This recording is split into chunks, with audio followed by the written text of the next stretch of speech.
Berikut cara nonaktifkan fitur verifikasi 2 langkah pada akun Gmail kita lewat PC atau komputer. Langsung saja klik ikon atau foto profilnya. Kemudian kelola akun Google Anda.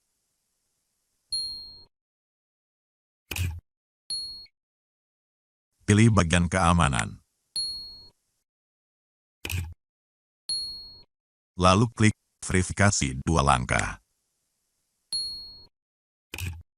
Nonaktifkan verifikasi 2 langkah. Nonaktifkan.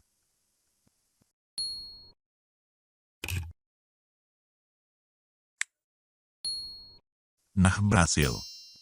Maka terhitung sejak saat ini, setiap kita selesai masukkan sandi atau password saat login, sistem tidak akan meminta kode verifikasi lagi alias akun Google kita akan langsung terbuka.